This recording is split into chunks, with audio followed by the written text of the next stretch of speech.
غزوه بدر کې صحابه کرام هغه شهیدان شوي دي. دا هغه شهدا او د بدر مختصر حقا هغه ذکر کوو. دغه جنگ بدر کې یو صحابي هغه شهید شوی دی. داغه صحابي نوم دی عبید الله ابن الحارث ابن عبد المطلب المهاجری رضی الله تعالی عنہ. دا عبید الله ابن الحارث رضی الله تعالی عنہ دیم پر جنگ بدر کې شهید شوی دی.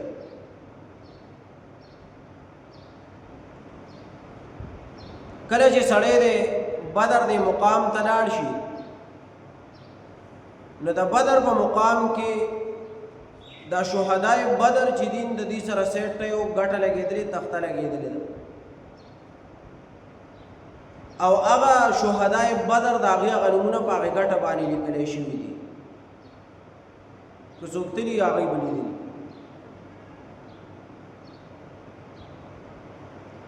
دا عبید الله ابن الحارث رضی الله تعالی عنہ دې جنگ بدر کې شهید کړی شو. د شهادت واقعې صدارنګ وا میدان جنگ کې لګیا دی، جنگ کوي د کافرو خلاف. توره اوچته کړې ده او میدان کې لګیا دی د کافرو خلاف جنگ کوي. دې کې مخالف کافر راغی او دا عبید الله ابن الحارث رضی الله تعالی عنہ باندې گزارو. دا عبید الله ابن الحارث رضی الله تعالی عنہ په خپل باندې وو په تور باندې. کله چې د کافر دا عبید الله ابن الحارث رضی الله تعالی عنہ زخمی کو نو دا عبید الله ابن الحارث رضی الله تعالی عنہ پکړ شو. دا گزار داسې وکړو چې دا خپې ورله مکمل کاټ کړه. دا عبید الله ابن الحارث رضی الله تعالی عنہ دې د هغې نه زخمي حالات کې دی را روان دی بلا روان.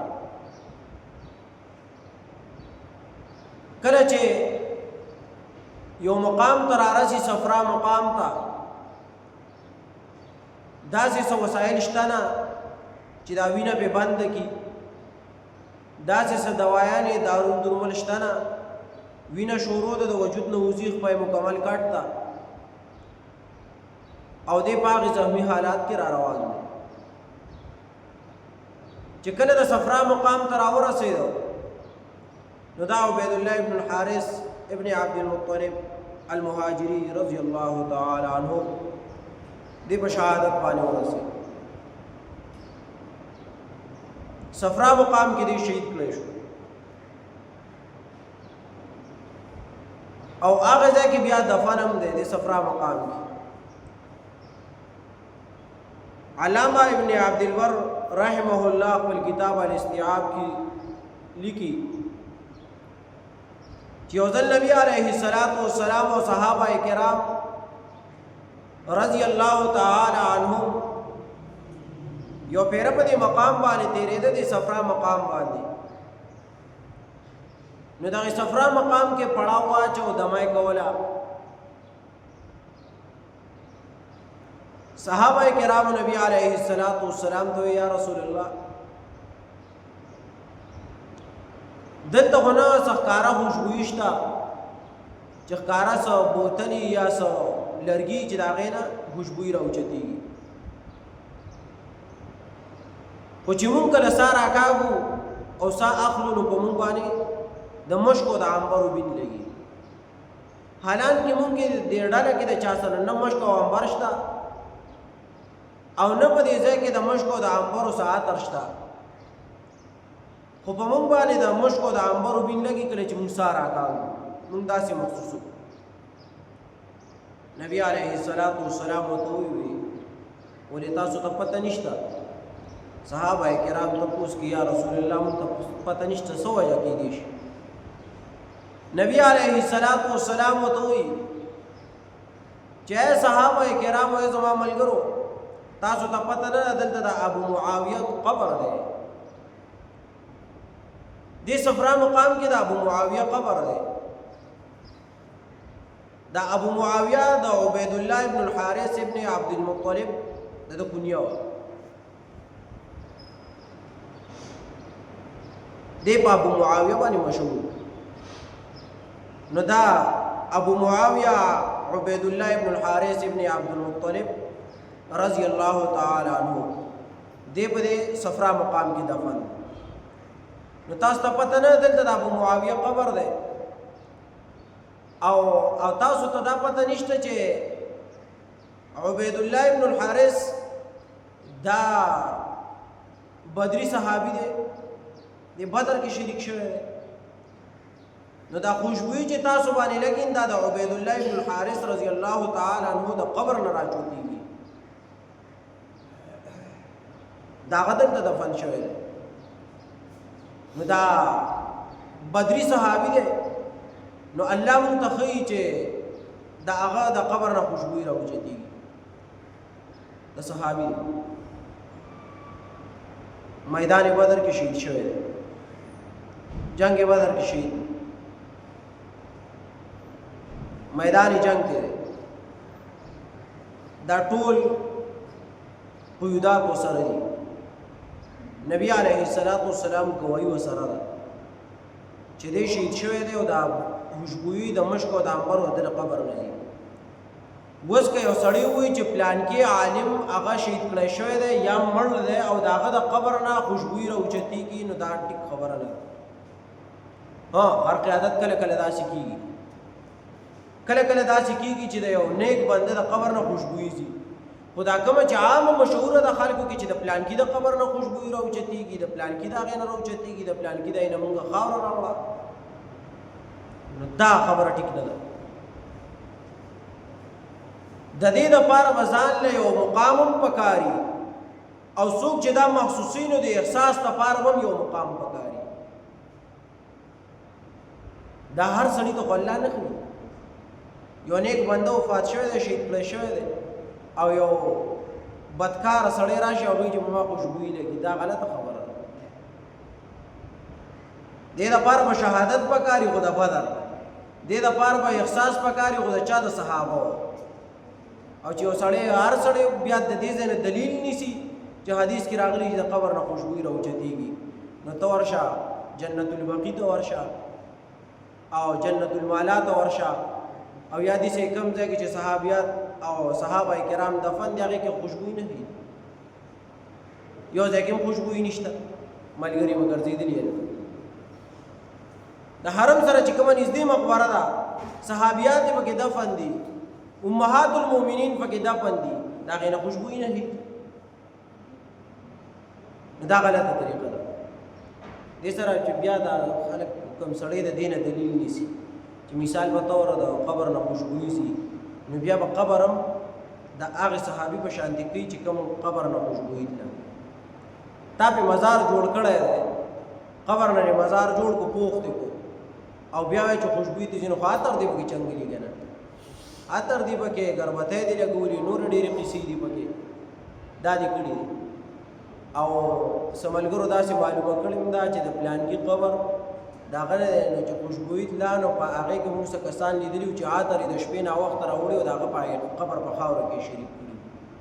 په هغې باندې عطر راوړي نو سهار چې به بیا خلک راتله او نو چې خاوره به یې راتله ته بیا خود خوشبوئی تله نو دا غلطه طریقه ده دا عبید الله ابن الحارث رضی الله تعالی عنہ دا بدری صحابي دی او بدر کې شهید شوی دی دا موږ شهدای بدر ذکر کوو چې بدر کې څومره شهدا شوي دویم چې دی نو عمر ابن ابي وقاص المهاجري رضی الله تعالی عنہ دا څوک دی دا عمر ابن ابي وقاص المهاجري رضی الله تعالی عنہ دا د سعد ابن ابي وقاص ورور دی دا دغه وړوکی ورور دی 14 کلن دی د 14 کال دی کله چې نبی علیه السلام بدر ته صحابه کرام بوتلنو دا سعد ابن ابي وقاص دی خپل ورور ته وی دی عمر ابن ابي وقاص ته چې تمزه ته وړوکی دا سعد ابن ابي وقاص غټه او دا عمر ابن ابي وقاص وړوکی له شپاره سوکان دوته چې تمزه دی وته چې نازه بزما او بدر کې به شریکېږم دی وړوکی دی د پته را چې نبی عليه السلام کوم عمر الکان ځان سره نه بوزي واړه الکان نه بوزي نو دې چې روانو په دې لار باندې پټېدو را پټېدو یو شاته بل شاته کېدو چې ما نبی عليه السلام ونیوي او ما واپس نه کله چې یو مقام ته ورسېد نبی عليه السلام صحابه کرام تعالی شکول کتل نو دې پکې ولیدو نو نبی عليه السلام وته چې ته واپس لاړ تمزه ته وړو کې ته کشره او وړو د پاره تل خندي تمزه jihad د پاره هو تندرست لکان پکار دي نوجوانان پکار دي لاس خو کې زوري یو جذبه پکې نو ته وړو کې تمزه دا عمر ابن ابي وقاص رضی الله تعالی عنہ دې په جړا شو په چغو جاړي او نبی علیہ السلام ته وی چې زما د ارمان دی زه جنگ بدر کې شریک شوم او زما دا ارمان هم دی چې زه جنگ بدر کې شهید شوم هلته شریکم شم خو پای کې شهیدم شم او زه به ان شاء الله زه به جنگ بدر کې شهید کېږم دا ان شاء الله زه به شهید وم نبی علیہ السلام را پاسې روح کې ولا پاکي ویزا چې ستا دومره ارمان دی صحابه کرامو دوی دې پرېږدی مې واپس کړم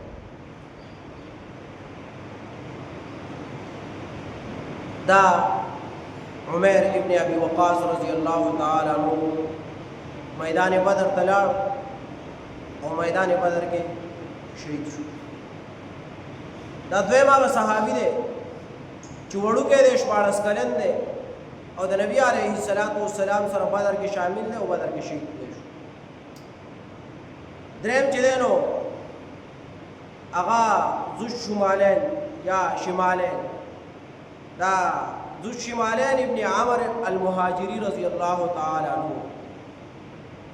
دې میدان بدر کې جنگ بدر کې شهید شوی دی یو ذو شمالین دی او یو ذو الیدین دی دې دواړو کې اختلاف دی بعض تاریخ والے لیکلي چې دا دواړه یو دی او بعض محققین لیکلي چې دا دواړه جدا دي نو دا ذو الیدین دی کې نه دی شهید کړی شوی دی وروسته خپل مرګ باندې وفات او دا ذو شمالین چې دی نو دی جنگ بدر کې شهید کړی شوی څلورم دی کې صحابي شریک شوی دی هغه شهید شوی دی بیا دی جنگ بدر کې عاقل ابن بکیر المهاجری رضی الله تعالی عنہ دیم د سابقین او اولین صحابه کرامو کې اول مسلمان شو د دې عاقل خپل اولنی نوم دی د جهل د وختو چې دی لا مسلمان نو د دې عاقل نوم غافل نوم د غافل معنی دا چې د هر څه نه خبره د هر څه نه دی نه خبره دی بس نه پوي بیا چې دی کله مسلمان شو نو نبی علیه السلام ورلنوم بدل کړو عاقل نوم ولګي د غافل نه عاقل د عاقل معنی دا چې ډیر عقل من په هر څه باندې پویا دی چې کله مسلمان نو غافل او د اسلام نه خبره او د آخرت نه خبره او د پیغمبر او د الله نه خبره چې کله عاقل نوم شو عقل پکې راغی او عقل من شو د آخرت نه با خبر شو د الله نه با خبر شو او رسول الله په جن تو دار سے عقل من شو دا هغه صحابي دی چې دا سلور دی شو کالو په عمر کې دی جنگ بدر کې شهید شو بنزم مهجا ابن صالح رضی الله تعالی عنہ دا مهجا ابن صالح رضی الله تعالی عنہ دا هغه سړی دی چې دا عمر رضی الله تعالی عنہ غلام دی غلام خو مسلمان شو ایمان راوړل او محدثین لیکلي دي تاریخ کتابونو چې په غلامانو کې دا اولنی غلام دی چې د شهادت تر رسیدلی او دی شهید شوی دې نه وروسته نور غلامان هم شهیدان شوي خو دا اولنی غلام دی چې اسلام کې شهید شوی دی دا د عمر رضی الله تعالی عنہ غلام. شپږم چې دی نو صفوان ابن بیضاء المهاجری رضی الله تعالی عنہ. دې کې اختلاف دی چې دې بدر کې شهید کړی شوی دی که نه. او علامه ابن اسحاق او موسی ابن عقبه او